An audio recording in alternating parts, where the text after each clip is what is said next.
하나님 말씀은 이사야서 13장 15절에서 18절까지입니다. 같이 한 목소리로 함께 읽겠습니다. 만나는 자마다 창에 찔리겠고 잡히는 자마다 칼에 엎드러지겠고 그들의 어린아이들은 그들의 목전에서 메어침을 당하겠고 그들의 집은 노략을 당하겠고 그들의 아내는 욕을 당하리라.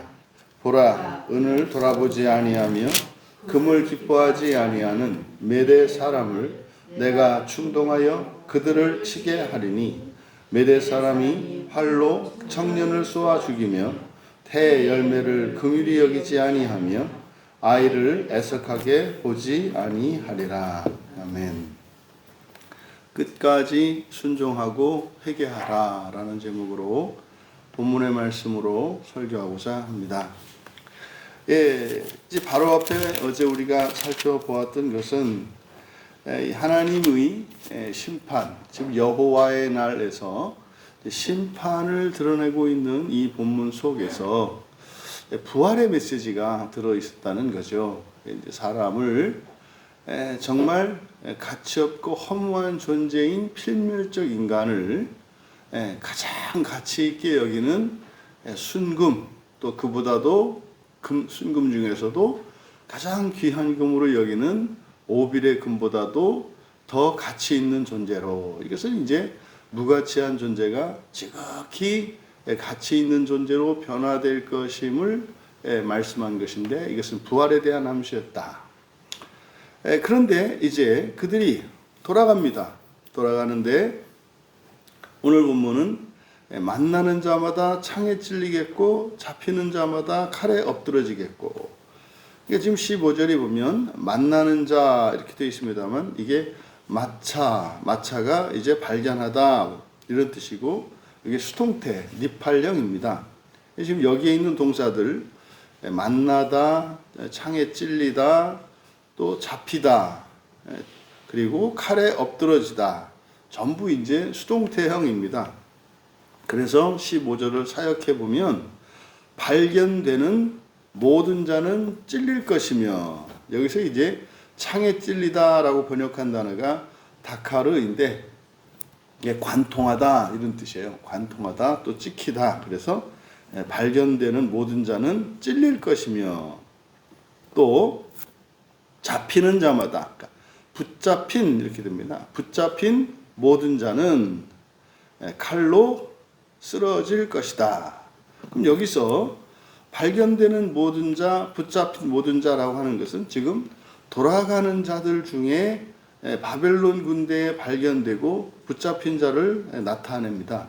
그리고 찔릴 것과 또 칼에 쓰러질 것, 이것은 바벨론 군대를 통해서 하나님께서 심판하시는 진노 아래 놓일 것을 의미하는 겁니다. 그러니까 바벨론 포로지에 있다가 이제 포로 귀환하는 역사적 사건을 배경으로 하는데, 이제 그들이 예루살렘으로 돌아온다고 해서 돌아오는 길이 그냥 뭐 탄탄대로이고 그냥 무사 통과인 게 아니라는 거죠. 그래서 돌아오는 길이 결코 평탄하고 안전한 길이 아니라고 하는 것을 가르쳐 줍니다. 그러니까 언제든지 여호와의 진노가 임할 수 있는 거예요. 그래서 끝까지 우리들이 첫째 부활의 소망을 가지고 살아가는 이들의 공통적인 것은 뭐냐면 늘 긴장감을 늦추지 않고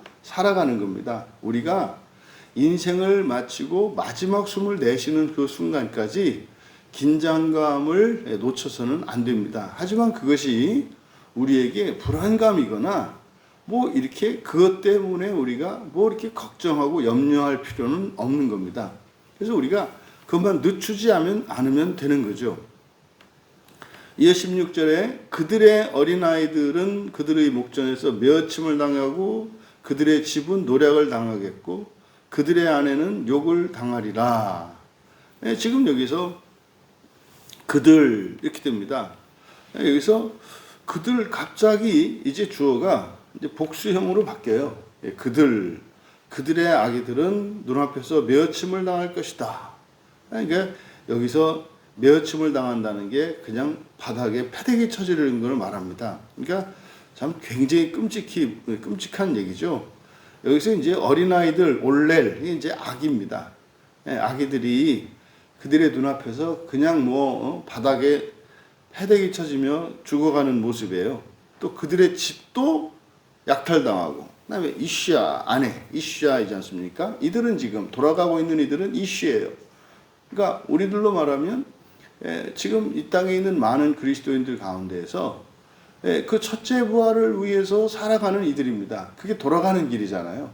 그러니까 역사적 배경으로는 바벨론에서 이제 고국으로 돌아가는 것을 의미하고, 오늘 우리들의 삶에서 영적인 의미로는 첫째 부활을 깨달았고, 깨닫지 않은 자들은 심판 아래 있단 말이에요. 근데 그걸 깨닫고 하나님 나라를 향하여 이렇게 나아간다 할지라도 거기에는 곳곳에 이런 위험과 시험이 도사리고 있다는 거죠. 그런데 지금 16절에서는 뭐라고 얘기냐면 그들의 어린아이들, 집, 아내들, 그러니까 이들이 메어침을 당하고 약탈당하고, 그럼 보십시오. 결국은 이제 바벨론의 포로지에서 바벨론과 함께 멸망당하는 자들이나 돌아가다가 붙잡힌 자들이나 똑같다는 겁니다. 그래서 여기서 그들로 봅니다.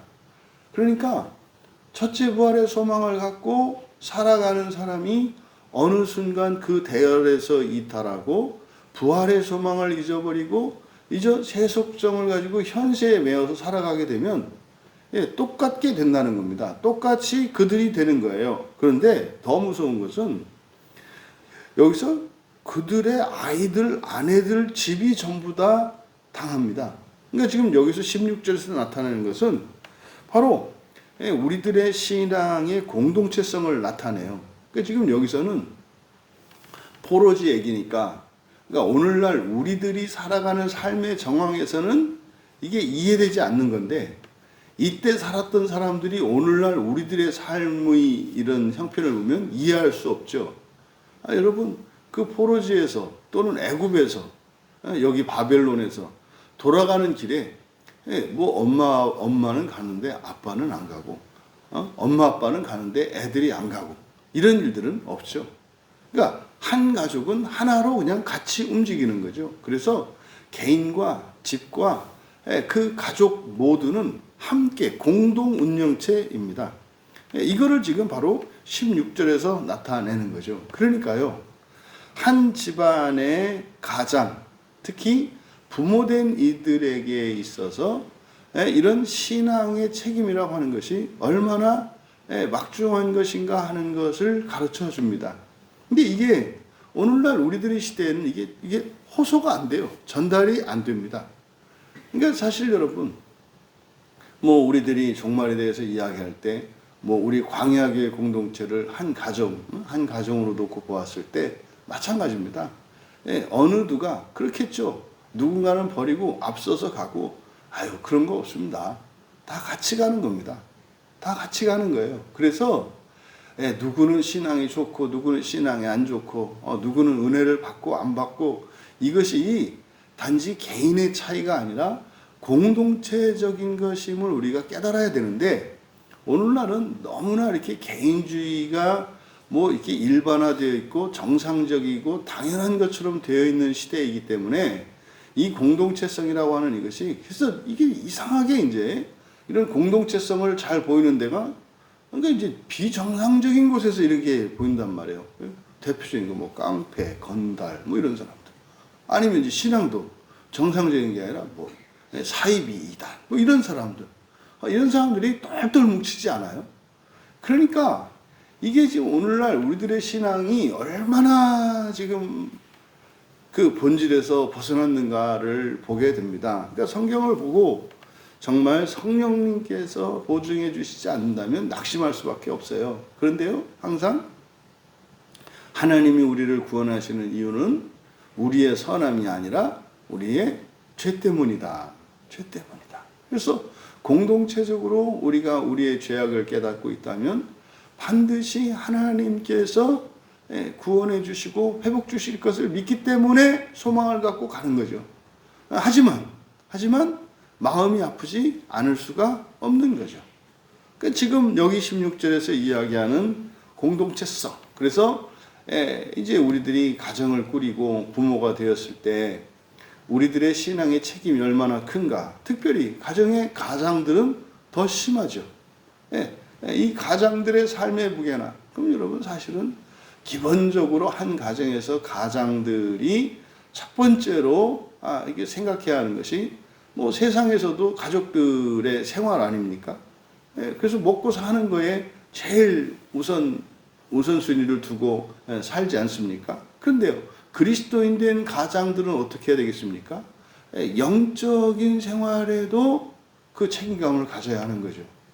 그러니까요, 그냥 딱 우리 머릿속에 딱 떠오르는 가정의 이 가장들 하면은 뭐 경제적으로, 사회적으로 뭐 이렇게 모범이 되고 가족들을 책임지고 성실하게 돌보는. 그런데 그뿐만 아니라 그리스도인 가정은 거기서 한 걸음 더 나아가 영적으로도 가정들의 큰 나무가 되어서 그들의 피난처가 되어주고 울타리가 되어주는, 이게 기본적인 가장들입니다. 이제 오늘날 얼마나 우리들이 허약한 이런 가정 구조를 가지고 있는가를 보게 돼요. 이어 17절에 보라, 은을 돌아보지 아니하며 금을 기뻐하지 아니하는 메대 사람을 내가 충동하여 그들을 치게 하리라. 여기서 이제 돌아보지 않다, 가치 있게 여기지 않는 거예요. 은을 돌아보지 않고 금을 기뻐하지 않고, 그러니까 금과 은, 이것은 뭐 전혀 이제 아무 가치가 없는 것임을 깨달은 거죠. 사실 이 메대 사람들은 그러니까 뭡니까?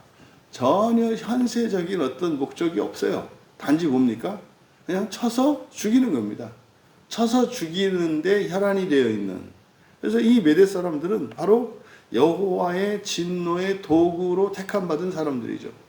그러니까 진짜 뭐 성경에 나와 있는 이 메대 사람에 대한 정보를 보면 메대는 그냥 이스라엘 멸망시키는데 그냥 책임이 있는 것처럼, 바벨론을 멸망시키는데 책임이 있는 것처럼, 사명인 것처럼.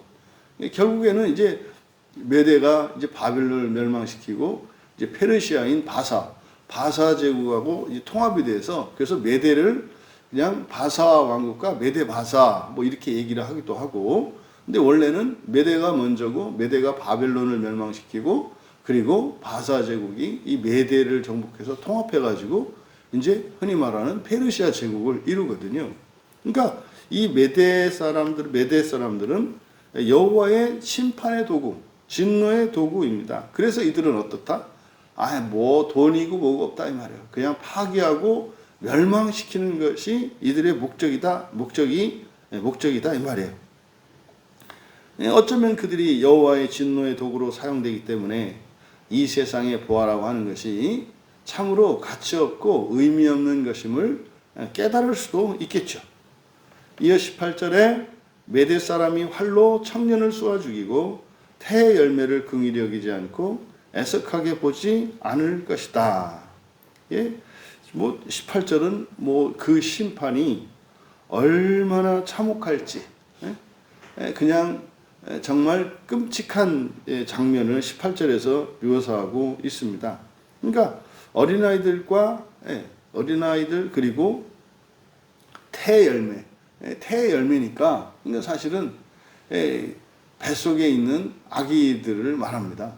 그러니까 뱃속에 있는 아기들 그리고 태어난 어린아이들, 앞에서는 뭐라고 그랬습니까? 16절에서는 그냥 아기들 그랬고, 여기서는 어린아이들 그랬고, 심지어는 뱃속에 있는 모든 아이들까지 전혀 뭐 완전히, 그래서 죽이며라고 되어 있는데, 여기서 죽이다라고 이제 번역한 요 라타시가 16절에서 그 어린아이들은 목젖에서 매어침을 당하겠고, 똑같은 단어입니다. 근데 쏘아 죽인다, 라타시. 그래서 이게 사실은 이게 그냥 쏘아 죽인다 이렇게 했습니다만은 이게 조각내는 거거든요.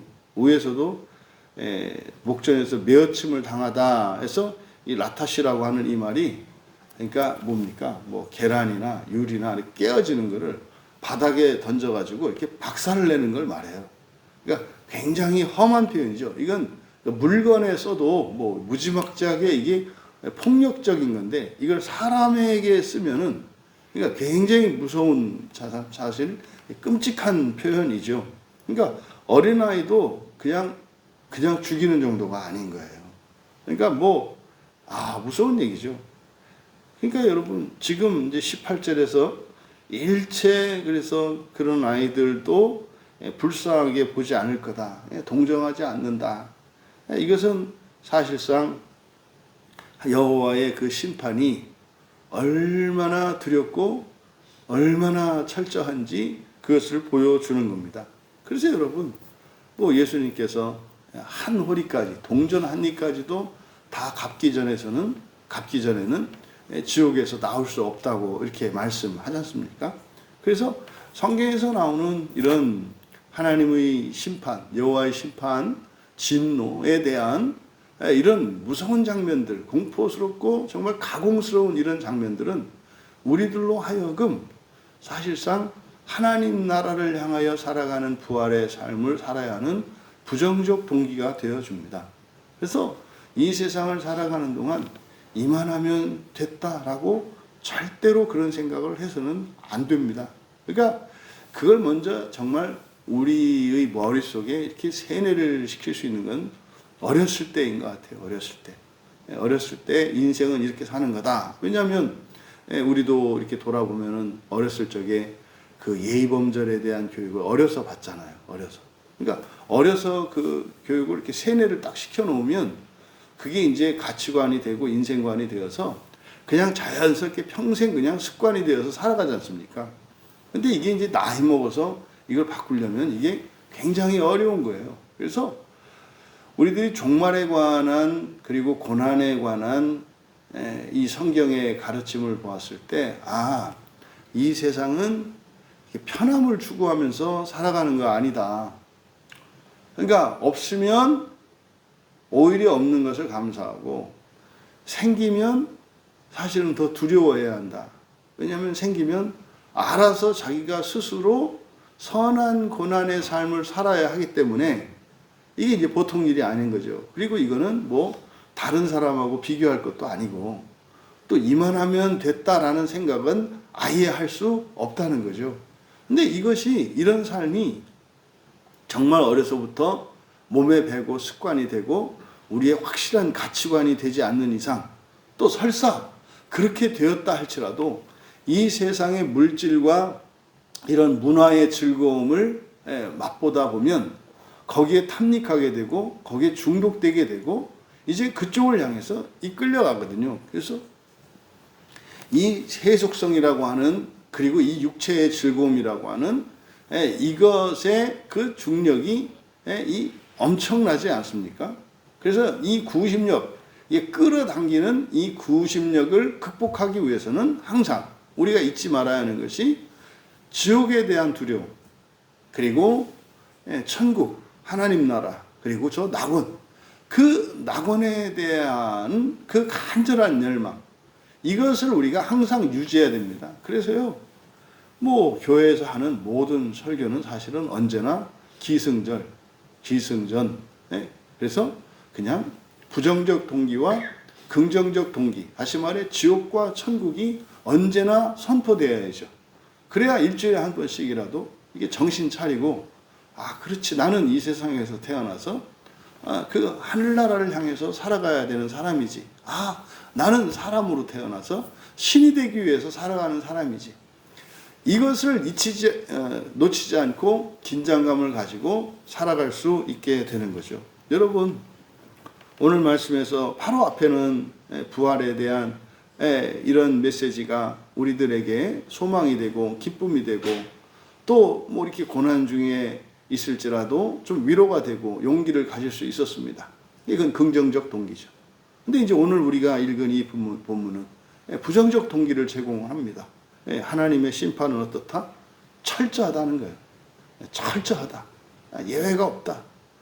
또 그 죄의 결과는 개인에 그치는 것이 아니라 가정과 공동체 모두에 미친다는 사실을 기억해야 합니다. 그래서 신앙생활함에 있어서, 인생을 살아감에 있어서 개인적으로 혼자 살아가는 것이 인생이 아니라 공동체의 한 지체로 살아가는 것임을 우리가 기억해야 합니다. 그래서 그만큼 우리의 책임도 막중합니다만, 사실은 반대로 그 책임의 막중함은 영광의 큼으로 또 나타나는 거예요. 반대로 우리가 이렇게 공동체적으로 살아간다면 그 영광은 참으로 클 것입니다. 그래서 이거는 중간이 없어요. 아주 좋든지 아주 심각한 상황에 처하든지 할 거라는 거죠. 그래서 우리가 보통 교회를 이제 그리스도의 몸이라고 하지 않습니까? 우리 그리스도인들을 그리스도의 몸의 지체 그러잖아요. 그러니까 교회에 속해 있는 그것이 사실은 우리가 몸으로 살아가는 겁니다. 하나로 살아갑니다. 그랬을 때 그 공동체가 우리 개인들의 좀 모자람이나 연약함에 대한 보완과 보증이 되어주는 거예요. 그러니까 교회가 얼마나 영광스러운 것인지 다시 한번 깨닫게 됩니다. 그래서 우리들이 인생을 살아갈 때 공동체적인 가치관을 가지고 살아가야 되겠습니다만 1번 한 가지만 놓치지 않는다면 그게 뭡니까? 교회의 지체로 살아가는 거예요. 교회의 지체로. 그래서 누군가가 교회에 다녔다라고 하는 것은 이제 한 몸이 된 것을 말하죠. 그런데 우리들이 교회에서 함께 신앙생활을 할 때 우리들이 이제 신앙의 여정을 이렇게 쭉 돌아보시면 뭐 어떤 사람들은 뭐 처음부터 그냥 확정하고 뭐 교회는 나의 운명, 나는 교회와 함께, 교회는 나와 함께 뭐 이렇게 절대 정신을 갖고 신앙생활하는 사람들도 있습니다만은 사실은 대다수의 사람들이 뭐 이렇게 각질처럼 살죠. 이렇게 몸은 몸인데 언제든지 이렇게 말라 비틀어져서 떨어질 수도 있는. 그러니까 사실 여러분 이게 얼마나 어리석고 무모한 것인지. 근데 현재적으로는 그게 뭐 가능한 것 같고 그게 좀 뭐 이렇게 지혜로운 것 같은, 이게 사실은 뭡니까? 지옥을 믿지 않기 때문이고요. 여호와의 심판을 믿지 않는 것이고, 또 부활의 영광이 얼마나 놀라운 것이고 우리들의 삶의 헌신과 섬김의 공동체적인 기여와 그 영광이 얼마나 큰 것인지를 모르기 때문에 뭐 말도 안 되는 이 세상의 어떠한 것들에 우리 애들이 마음을 뺏기고, 그리고 말도 안 되는 뭐 사소한 그런 것 때문에 죄의 기림에도 불구하고 온갖 핑계를 대고 변명하고 명분을 붙여서 거기서 떠나지 않게, 이건 사실은 뭐 지옥 가려고 애쓰는 거거든요. 여러분, 우리들이 교회의 지체로 살아가는 영광이 무엇이며 그 가치가 얼마나 큰 것인가를 알아서 교회의 지체로서 여호와의 심판을 면할 수 있는 우리들이 되기를 바랍니다. 심판 앞에서 금과 은, 여러분들의 재산, 여러분들의 업적 아무것도 아니라는 거예요. 아무것도 아니라는 거예요. 정말로 아무것도 아니라는 거예요. 이것은 종말론적으로 말입니다. 근데요, 현세에서는 대단한 거죠. 그것이 영적으로 사용되어지면 많은 이들을 살려낼 수가 있죠. 그래서 현세적으로 가치 있는 그것을 종말에는 참으로 무가치한 것임을 깨닫는 동시에 또한 현세적으로 그러한 것들의 기능, 또 그런 것들을 영적인 수단으로 사용할 수 있다고 하는 이 사실. 그래서 건전하고 건강한 재물관, 또 성공관, 인격관, 이런 것들을 갖추어서 정말 구원이 아니라 심판을 피하는 것이 아니라 상을 위하여 그러한 것들을 사용하고 그렇게 구원하며 살아갈 수 있기를 바랍니다.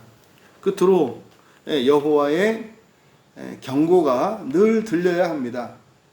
내가 바른 길에서, 바른 길은 뭡니까? 나 자신을 끊임없이 새롭게 하는 회개죠. 회개.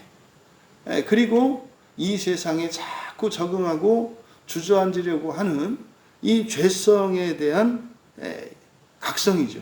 이걸 인식을 해야 합니다. 그럼 반드시 들려옵니다. 반드시 들려옵니다. 너 그렇게 살면 안 된다. 너 그렇게 살면 안 된다. 그래서 계속 오르는 삶을 살아야 합니다.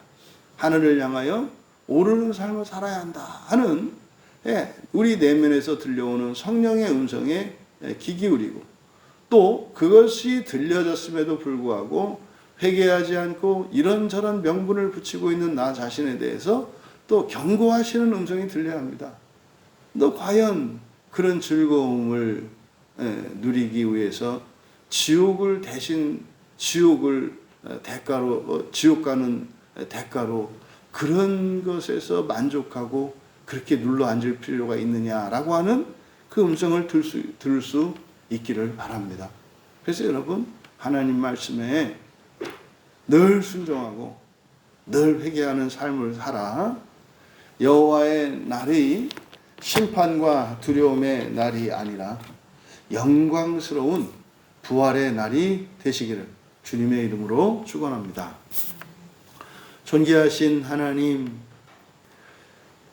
육체로 살아가는 인생이 어떤 의미인지 분명히 깨달아 알게 하여 주시고, 육체의 인생으로 만족할 자들이 아니라 영원한 나라의 부활의 삶이 진정 저희들이 목표로 삼아야 하는 것임을 깨닫게 하여 주셔서 영적인 둔감함이나 영적인 이 게으름에서 벗어나게 하여 주시고, 정말 주님이 그러하셨듯 온 세상을 구원하는 일에 마음을 쓰고 힘쓰고, 또 하나님께서 저희들에게 사명과 함께 베풀어 주시는 그 복과 하늘의 자원들로 늘 깨어 이 세상을 구원하며 살아가는 복된 성도들 다 되게 하옵소서.